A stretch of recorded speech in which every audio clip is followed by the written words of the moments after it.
बिस्मिल्लाहिर्रहमानिर्रहीम। आज governor house Lahore में इसहाक डार और शहबाज शरीफ और मरियम नवाज़ में बहुत बड़ी कॉन्फ्रेंस की, और जिसमें इसहाक डार ने ये नवीद सुनाई कि जी हमने IMF के साथ माहिदा कर लिया है, स्टैंड बाई माहिदा जो 9 महीने के लिए होगा। मुझे बड़े अफसोस से कहना पड़ता है कि इसहाक डार ने पाकिस्तान की मशहद को 9 महीने यानी कि सूली पे लटकाए रखा। वो किस मकसद के लिए था, क्यों था, आई डोंट नो, बट उसने बहुत ही ज़्यादा मतलब कि अपनी ज़िद और अनापरस्ती और पता नहीं किस मिशन के तहत 9 महीने इस मुल्क की मिशत को इतना नुकसान पहुँचाया कि आप सोच नहीं सकते। 50-60 लाख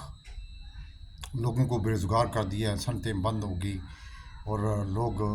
अपना सरमाया यहाँ से निकाल के बाहर के मुल्कों में जा रहे हैं, जैसे श्रीलंका और मलेशिया और दूसरे मुल्कों में। ये इसकी ज़िद की वजह से, यानी कि 9 महीने तक इसने अवाम को सूली पर लटकाए रखा। मिफ्ता इस्माइल ने इमरान खान साहब की हुकूमत के बाद बहुत अच्छे तरीके से मतलब कि हालांकि बहुत ज़्यादा प्रेशर भी थे, अंदरूनी भी बारूनी भी, उसके बावजूद भी उसने कामयाब मुज़ाकरात किए और पैसे लेके दिए शहबाज हुकूमत को, और फिर वो याशी करते रहे। लेकिन जब दूसरी किस्त भी मिल गई उनको, तीसरी किस्त के लिए जब ये मुज़ाकरात हो रहे थे, और मतलब कि 9 महीने से पिछले अप्रैल से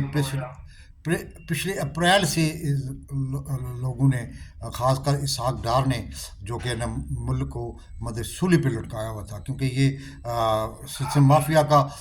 समधी था। और दूसरा ये कि मतलब कि मरियम नवाज़ इससे खुश नहीं थी और मुफ्ती इस्माइल से, जिसकी वजह से इन्होंने एक बाकायदा ग्राउंड बनाई। और फिर बाजवा साहब जो इस मुल्क का सबसे बड़ा गद्दार कहलाया जाएगा इंशाल्लाह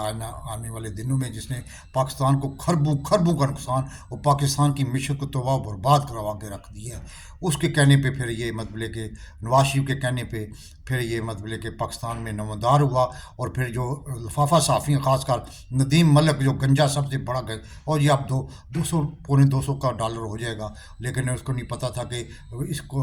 इसने यानी कि मुफ्ता इस्माइल को काटते हुए, और मुफ्ता इस्माइल बहुत अच्छे तरीके से लायक आदमी था, उस पर IMF भी, वहाँ के लोग जो बोर्ड ऑफ गवर्नर में वहाँ भी वो खुश थे। उन्हें बाकायदा वही अब जो मायदा हुआ उसी टर्म्स एंड कंडीशन पे हुआ जो कि मुफ्ता इस्माइल ने वहाँ बैठ के करवाया था, उसी पे टर्म्स एंड कंडीशन वही हैं जो कि मिफ्ता इस्माइल ने मतलब कि वहाँ 1.5 साल पहले करवाई थी, उसी पे हुआ है ये। इसीलिए इसको सारा बजट चेंज करना पड़ा है। 245 अरब रुपए के गरीबों पे टैक्स लगा दिया। अब जो महंगाई होगी वो आपको सोच नहीं सकते। और दूसरी सबसे बड़ी बात है कि जो मुफ्ती इस्माइल को इसलिए चेंज किया गया कि सिस्टम माफिया के सरदार नवाज शरीफ अपना ख़ास बंदा रखना चाहते थे, और मरियम नवाज़ जो है वो खुश नहीं थी मुफ्ता इस्माइल से, क्योंकि मुफ्ता इस्माइल मुल्क की खातर मतलब कि उनको इतने ज़्यादा मतलब फंड रिलीज़ नहीं कर रहा था, जो कि MNA MP उनके ख़ास बंदे हैं, उनको रिलीज़ नहीं कर रहा था, जिसकी वजह से फिर उसने कंपेन चला के इसहाक डार को लाया। लेकिन इसहाक डार ने मुल्क की मशहद का 9 महीने से जनाजा निकाल दिया है। यकीन नहीं करेंगे, आप सोच नहीं सकेंगे कि मुझे तो शर्म आती है कि जिन फ़ौजियों ने इसको इसहाक डार को लाया था वो भी इस मुल्क के बराबर के शरीक हैं, इस मुल्क की गद्दारी को हैं। क्योंकि आप खुद अंदाज़ा करें 9 महीने क्यों लटकाया, क्या मकसद था? कोई सियासी मकसद था, कोई अंदरूनी झंडा था, बैरूनी झंडा था, क्या था? आप खुद अंदाज़ा लगाए। आज भी ये जो मायदा हुआ है ये मतलब कि शहबाज शरीफ की वजह से हुआ है। क्योंकि शहबाज शरीफ, मैंने पहले 2-3 वीडियो में आपको कल परसों बताया था कि शहबाज शरीफ फ्रांस गया हुआ है। उसके फ्रांस में उसने बाकायदा तौर पर IMF की मतलब मैनेजिंग डायरेक्टर से, जो कि लेडी है, उससे 2 दफ़ा मुलाकात की है। फिर जाके मतलब कि इनके कोई दाल मतलब कि गली है, वरना ये हो सकता है ना ही मायदा होता। और फिर उसके बाद आने पे फिर स्टाफ लेवल का मायदा हुआ 9 महीने में। और 9 महीने के अंदर जो कि अब जो इनको रीऑर्गेनाइजेशन करनी पड़ेगी, रिस्ट्रक्चरिंग करनी पड़ेगी, ये भी एक और टास्क है। और दूसरी तरफ मियाँ मनशा साहब जो है richest person in the richest person है पाकिस्तान में, सबसे अमीर आदमी हैं। वो आज कह रहे थे, एक राना कोई बड़ा माहिर है मतलब मशहद का, उसको इंटरव्यू दे रहे थे। वो कहते थे पाकिस्तान में जब तक रूल ऑफ लॉ नहीं होगा उस वक्त तक पाकिस्तान मतलब तरक्की नहीं कर सकेगा। انہوں نے کہا سری لنکا کی مثال انہوں نے دی، وہ سری لنکا باقاعدہ طور پر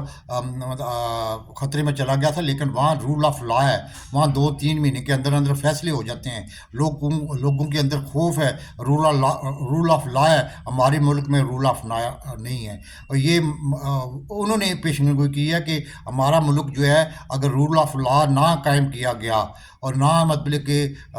نہ قائم کیا گیا تو یہ بنگلہ دیش تو کیا ہے، یہ افغانستان سے بھی پاکستان پیچھے چلا جائے گا، یعنی کہ اتنی بڑی ان کی پیشگوئی کی ہے، اور یہی بات عمران خان صاحب کہتے ہیں جب تک رول آف لا نہیں ہوگا اس ملک میں سرمایہ کاری نہیں آئے گی، اس ملک میں ہمارے اوورسیز پاکستانی سرمایہ کاری نہیں کریں گے، اس ملک کو ترقی کے لیے مطلب کہ رول آف لا پہ عمل ہونا پڑے گا، ورنہ یہ ملک جنگل کے قانون کا اب متمل نہیں ہو سکتا، ورنہ جو صورتحال آئندہ بننے والی ہے، آئندہ جو بھی حکومت آئے گی اس کے لیے بڑا ٹف ٹائم ہوگا، کیونکہ جو اسٹینڈ بائی معاہدہ ہوا ہے نا وہ بھی ایک مطلب کہ پاکستان کے ریسٹرکچرنگ کر لیا FBR پٹرولیم منسٹری، اور دو مطلب کہ ease and doing business for the investment, اس کے بعد ڈالر فری، مطلب کہ اسٹیٹ بینک کو آزاد، بہت سی چیزیں آ جائیں گی، جس بندے کو یہ کہتے تھے کہ یہ یہودی ہے آج خود یہ سب سے بڑی یہودی، اور پوری میڈیا پہ اور پورے مطلب میڈیا چینل پہ ڈنکا بجا جا رہا ہے جی، اور جی بڑا مطلب کہ قلعہ سار کر لیا ہے، شمیر فتح ہو گیا، IMF نے معاہدہ کر لیا ہے اسٹینڈ بائی معاہدہ 9 منٹ کے لیے، اتنی بے غیرتی ہے اس ملک میں کہ آپ سوچ نہیں سکتے، اس اسحاق ڈار کی وجہ سے 9 مہینے لوگوں کو سولی پہ لٹکائی رکھا، اور جس کی وجہ سے معیشت تباہ و برباد ہو گیا ہے، جو ڈالر 178 میں 200 پہ پہنچا تھا وہ 350 تک چلا گیا، آپ سب کو پتہ ہے، 350 تک 350 تک ہو چکا ہے، اس کا ذمہ دار اسحاق ڈار ہے اور عاصم منیر ہے، جس نے اسحاق ڈار کو 6 مہینے سے 8 مہینے سے برداشت کر رہا تھا، اس کو پتہ تھا کہ یہ ملک ڈوب رہا ہے، لیکن اس مافیا کے سردار کے ہاتھوں، یہ پوری مسلم لیگ کے ہاتھوں ہماری اسٹیبلشمنٹ کھیل رہی ہے، مطلب کہ ناچ رہی ہے، جو کچھ وہ کہتے ہیں وہ کرتا ہے، اور جس طرح مفتی اسماعیل بہت ہی نائس مطلب کہ پڑھا لکھا آدمی تھا، پینسلوینیا میں سے پڑھا ہوا تھا، اس نے مطلب کہ بڑے اچھے طریقے سے ہینڈل کی تھی معیشت، لیکن انہوں نے بیڑا غر کر دیا، اللہ تعالیٰ پاکستان کامیاب ناصر ہے، پاکستان زندہ باد۔